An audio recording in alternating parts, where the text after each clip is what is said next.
Shalom sahabat Mitra Rema.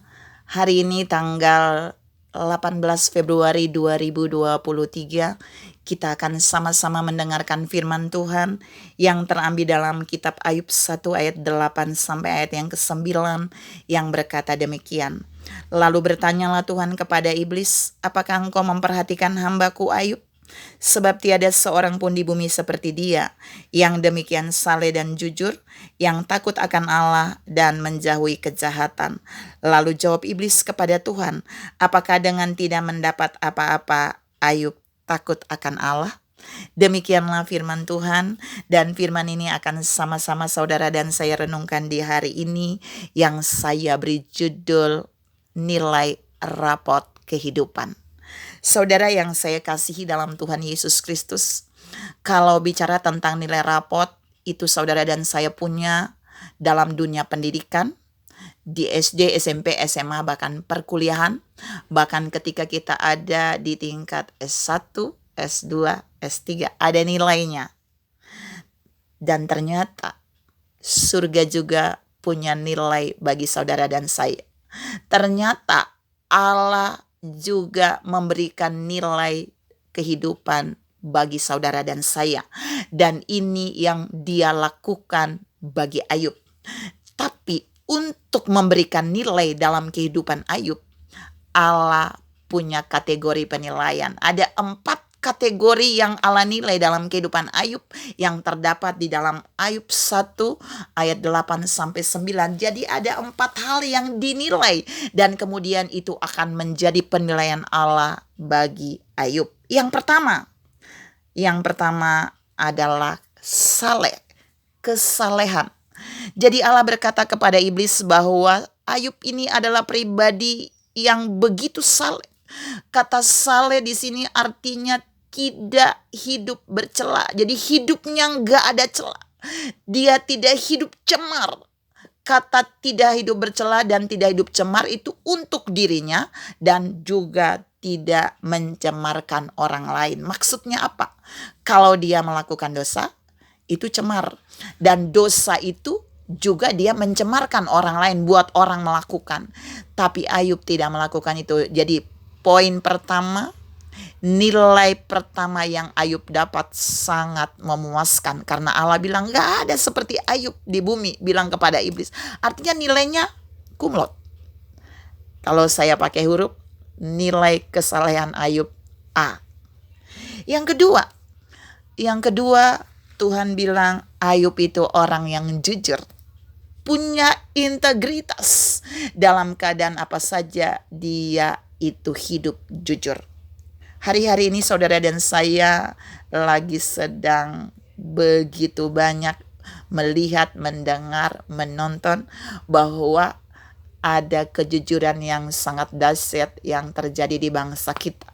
Bahwa satu kejujuran bisa membongkar berpuluh-puluh kejahatan yang sedang dibuat. Dan kejujuran itu begitu mahal nilainya. Saudara yang saya kasih dalam Tuhan Yesus Kristus, ternyata itu bukan aja di dalam pengadilan di bumi, tapi di surga juga punya penilaian itu. Jadi kejujuran itu juga bagian yang dinilai dalam kehidupan saudara dan saya. Berapa kali saudara dan saya hidup dengan mempertahankan kebohongan, itu pertanda nilai kehidupan kita merah di bawah rata-rata. Tapi Ayub, dia juga lulus cum laude di bagian ini, di poin 2, yaitu hidup jujur. Yang ketiga, Tuhan bilang kepada iblis, Ayub juga hidup takut akan Tuhan. Ayub hidup melakukan apa yang Tuhan perintahkan, itu hidup yang takut akan Tuhan. Dan dia menentang apa yang Tuhan tidak mau. Dia tidak akan melakukan yang Tuhan gak mau. Dia mau melakukan apa yang Tuhan mau. Ada berapa banyak saudara dan saya gagal di poin 3. Ada banyak orang nekat melakukan kehendak manusia demi tawaran-tawaran dunia. Ada berapa banyak orang mau melakukan kehendak anaknya walaupun itu bertentangan dengan kehendak Tuhan. Hanya karena kompromi dengan hal-hal dunia. Ada berapa banyak saudara dan saya melihat orang-orang mulai tidak takut Tuhan, tapi lebih takut atasannya supaya mereka bisa tetap ada dalam jabatan dan seterusnya ketika melakukan hal-hal yang bertentangan dengan firman Allah. Tapi hari ini Tuhan mau bilang buat saudara dan saya, setiap kali saudara dan saya hidup takut akan Tuhan, memilih hanya melakukan apa yang Tuhan mau, bukan yang ditawarkan dunia, bukan yang ditawarkan orang dengan iming-iming apapun, maka nilai kehidupan kita akan bagus. Nilai rapot kehidupan kita akan bagus seperti yang Ayub dapatkan dari Allah. Yang terakhir yang dinilai Tuhan terhadap kehidupan Ayub adalah yang terakhir, menjauhi kejahatan. Jadi kita perlu menjauh dari hal-hal yang jahat. Hal-hal yang tidak baik. Kita perlu jauh dari hal-hal yang disebut dosa-dosa. Itu membawa saudara bisa melakukan banyak kejahatan terhadap Tuhan, terhadap orang lain, dan mungkin terhadap diri saudara dan saya sendiri. Ayub hidup menjauhi kejahatan, artinya mendekat kepada kebenaran, mendekat kepada kebaikan, mendekat kepada hal-hal yang Allah mau. Pertanyaannya hari ini, apakah saudara sedang mendekat kepada kebenaran ataukah mendekat kepada kejahatan? Apakah saudara sedang mendekat kepada hal-hal baik yang Tuhan mau saudara dan saya lakukan, ataukah mendekat kepada hal-hal tidak baik yang sedang orang tawarkan untuk saudara dan saya lakukan? Pilihan jawaban ada pada saudara sendiri. Saudara yang saya kasih dalam Tuhan Yesus Kristus, Ayub lulus dengan nilai yang sangat memuaskan dari 4 kategori ini. Nah, apakah iblis ikut bangga seperti Tuhan yang mengatakan bahwa Ayub nih luar biasa loh dengan nilai yang sangat dahsyat? Ternyata iblis tidak bangga, saudara. Jadi ketika saudara dan saya punya rapot yang baik dari Tuhan, ingat, iblis adalah pribadi yang pasti tidak akan menerima. Kita mau lihat di ayat tadi yang saya baca, apa respon iblis di bagian terakhir di dalam Ayub 1 ayat yang ke-9. Iblis bilang, lalu jawab iblis kepada Tuhan, apakah dengan tidak mendapatkan apa-apa Ayub takut akan Allah? Perhatikan, iblis tidak sentil poin 1, yaitu saleh. Iblis tidak sentil poin 2, yaitu jujur. Iblis juga tidak sentil poin yang ketiga, yaitu menjauhi kejahatan. Nilai itu tidak iblis sentuh, tapi iblis menyentuh poin yang ketiga. Maaf, nilai yang ketiga, bagian yang ketiga itu adalah takut akan Allah. Yang keempat itu menjauhi kejahatan. Jadi poin 1, poin 2, dan poin 4 itu tidak disentil oleh iblis, tapi iblis mencoba menyentil poin yang ketiga. Iblis bilang kepada Tuhan, it's okay, Ayub memang jujur, saleh, dan menjauhi kejahatan. Tapi ketika engkau mengambil semua yang punya Ayub, apakah dia masih hidup takut akan engkau? Apakah dia masih hidup takut akan Tuhan? Dan Allah menerima tantangan iblis. Kalau saudara lihat, baca seterusnya, Allah kemudian mengizinkan Ayub mengalami kehilangan semuanya dalam 1 hari. Semua anak-anaknya, harta bendanya, kekayaannya, keuangannya, semuanya ludes dalam 1 hari. Dan kita lihat, itu merupakan ujian yang akan membuat Allah bangga ketika Ayub tetap bertahan. Di Ayub 2 ayat yang ketiga, Ayub meresponi ujian itu. Ketika semua sudah diambil dalam 1 hari, Ayub bilang gini. Di Ayub 2 ayat yang 10, dia berkata kepada istrinya ketika istrinya mau komplain. Tetapi jawab Ayub kepadanya, engkau berbicara seperti perempuan gila. Apakah kita mau menerima yang baik dari Allah, tetapi tidak mau menerima yang buruk? Dalam kesemuanya itu Ayub tidak berbuat dosa dengan bibirnya.